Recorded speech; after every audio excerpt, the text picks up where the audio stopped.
ทีนี้เนี่ยคุณผู้ชมครับก่อนหน้านี้ถ้าจำกันได้เนี่ยเซเลนกี้นั้นน้อยอกน้อยใจนะกรณีที่อิหร่านเนี่ยไปถล่ม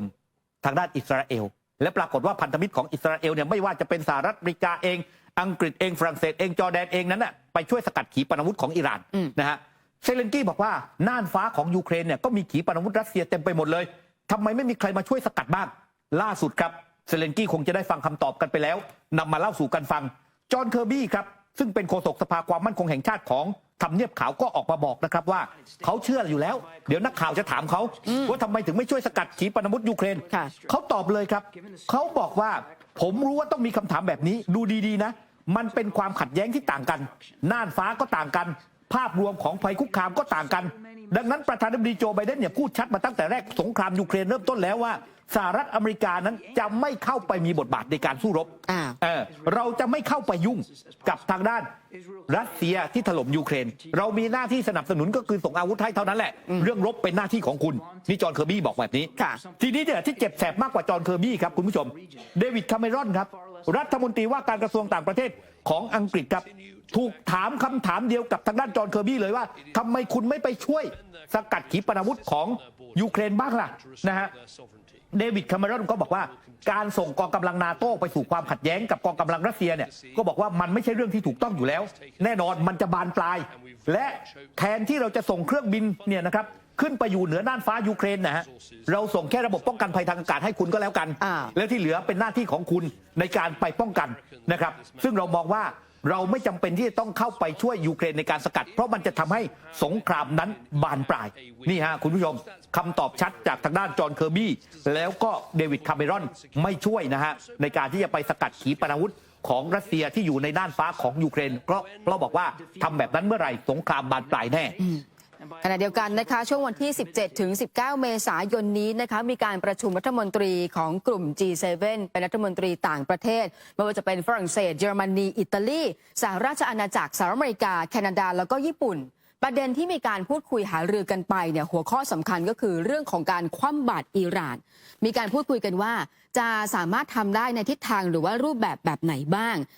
ทางด้านของแอนโทนีบลิงเคนรัฐมนตรีต่างประเทศของสหรัฐอเมริกานะคะเขาบอกว่าเร็วๆนี้จะมีการพูดถึงเรื่องของมาตรการคว่ำบาตรรอบใหม่ในโครงการขีปนาวุธและก็โดรนของอิหร่านซึ่งสหรัฐอเมริกาคาดการณ์ว่าพันธมิตรทั้งหมดนั้นจะปฏิบัติตามด้วยมาตรการคู่ขนานทางด้านของรัฐมนตรีต่างประเทศเยอรมนีและก็รัฐมนตรีต่างประเทศของอังกฤษนะคะก็มีการเรียกร้องถึงประเด็นเรื่องของการที่กองกำลังของอิสราเอลนั้นอาจจะมีการตอบโต้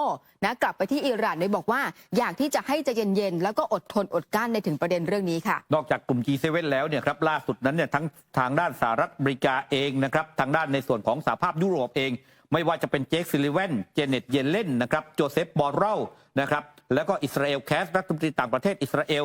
คือทั้งหมดเนี่ยก็หารือกันแล้วก็พูดคุยกันนะครับในเรื่องของการที่จะเพิ่มมาตรการการคว่ำบาตรต่ออิหร่านนะครับก็คือเอาง่ายๆสรุปง่ายๆว่าตอนนี้เนี่ยทุกภาคส่วนที่เป็นพันธมิตรกับทางด้านอิสราเอลไม่ว่าจะเป็นกลุ่ม G7 ที่นำโดยสหรัฐอเมริกานะครับตัวสหรัฐอเมริกาเองสหภาพยุโรปเองนั้นก็จ้องที่จะคว่ำบาตรทางด้านอิหร่านเพิ่มเติมครับนอกจากนี้นะคะรัฐมนตรีต่างประเทศของอังกฤษนะคะเดวิดแคมเมรอนแล้วก็รัฐมนตรีต่างประเทศเยอรมนีแอนเดรีนาแบร์บ็อกเดินทางไปที่อิสราเอลได้พบปะพูดคุยหารือกับประธานาธิบดี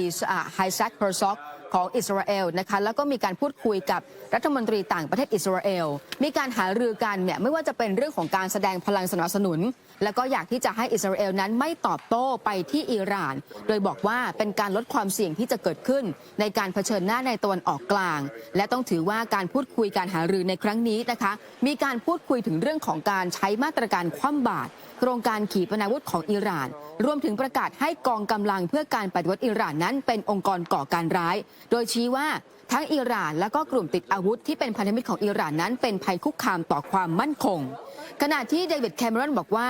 การพูดคุยนะคะหลังจากที่พูดคุยกับผู้นำของอิสราเอลแล้วเนี่ยเขาได้คำตอบเลยว่าจับสัญญาณเลยว่าอิสราเอลนั้นน่าจะมีการตอบโต้กลับไปที่อิหร่านอย่างแน่นอนค่ะในขณะที่ทางด้านประธานาธิบดีอิบราฮิมไรซีผู้นำของอิหร่านนั้นออกมาเตือนอีกครั้งหนึ่งนะครับระหว่างเป็นประธานพิธีสวนสนามของกองทัพอิหร่านซึ่งจัดขึ้นเป็นประจำทุกปีโดยอิบราฮิมไรซีนั้นบอกว่าหากอิสราเอลโจมตีคืนอิหร่านแม้แต่เพียงนิดเดียวอิหร่านนั้นจะเปิดปฏิบัติการตอบโต้ครั้งใหญ่แล้วก็หนักหน่วงผู้นำอิหร่านยังบอกว่าการโจมตีทางอากาศต่ออิสราเอลที่เกิดขึ้นก่อนหน้านี้เป็นการโจมตีในวงจำกัด เพื่อเป็นการตอบโต้ที่อิสราเอลนั้นยิงถล่มสถานทูตอิหร่านในซีเรียก่อนหน้านี้เท่านั้นถ้าอิหร่านคิดจะโจมตีจริงๆอิสราเอลก็พังราบเป็นหน้ากลองไปแล้วพร้อมกันนี้ยังกล่าวชื่นชมความสำเร็จของกองกำลังปกป้องการปฏิวัติอิสลามอิหร่านซึ่งแสดงเห็นว่ากองทัพนั้นเนี่ยมีความพร้อมอิบราฮิม ไรซี่นั้นยังกล่าวตำหนิประเทศต่างๆที่พยายามปรับความสัมพันธ์มาเป็นระดับปกติกับอิสราเอลว่าเป็นการนำความน่าอับอายมาสู่ประชาชนของตัวเองโดย4 ปีที่แล้วสหรัฐอาหรับเอมิเรตส์บาห์เรนและโมร็อกโกได้ปรับความสัมพันธ์มาสู่ระดับปกติกับอิสราเอลโดยมีสหรัฐเป็นตัวกลางทั้งนี้ในระหว่างพิธีสวนสนามของกองทัพอิหร่านนั้นได้มีการนำอาวุธยุทโธปกรณ์ต่างๆมาร่วมโชว์แสนยานุภาพมีทั้งโดรนและขีปนาวุธพิสัยไกลรวมอยู่ด้วยทั้งนี้อิหร่านก็ได้เปลี่ยนสถานที่จัดงานสวนสนามในปีนี้โดยไม่แจ้งสาเหตุโดยได้ย้ายมาจากทิศทางตอนเหนือของกรุงเตหะรานจากเดิมนั้นเคยจัดบนทางหลวงทางใต้กรุงเตหะรานนอกจากนี้ยังยกเลิกการถ่ายทอดสดผ่านทางสถานีโทรทัศน์อีกด้วยครับ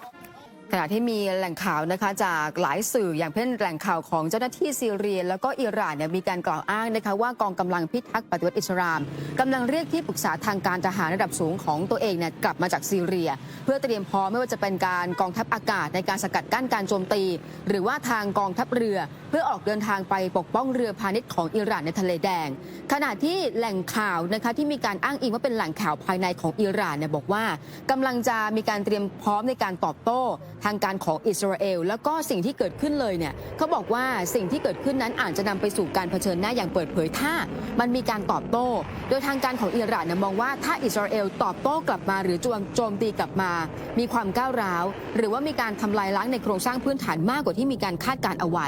ทางการอิหร่านก็จะตอบโต้กลับอย่างรุนแรงเช่นเดียวกันแต่ว่าแหล่งข่าวอีกรายหนึ่งเนี่ยบอกว่ามันอาจจะเป็นเรื่องยากสำหรับอิหร่านที่จะยอมรับว่าอิสราเอลจะมีการตอบโต้ครั้งใหญ่เขามีการวิพากษ์วิจารณ์แล้วก็คิดเห็นว่าอาจจะเป็นการตอบโต้จากกองกำลังอิสราเอลโดยใช้สื่อหรือว่าทางไซเบอร์มากกว่าค่ะครับคุณผู้ชมครับพาคุณผู้ชมไปที่ไนจีเรียกันหน่อยแล้วกันนะครับล่าสุดนั้นมีการรายงานข่าวว่าคูบาน่าซีฟพริสหรือว่าชื่อจริงก็คือปาสคาลโอเกซุกวูนะครับเป็นนักธุรกิจเจ้าของไนท์คลับยอดนิยมในรัฐเดลต้าประเทศไนจีเรียกำลังจะถูกตั้งข้อหาดูหมิ่นธนบัตรนะครับซึ่งอาจส่งผลให้เขานั้นได้รับโทษจำคุกคือทางด้าน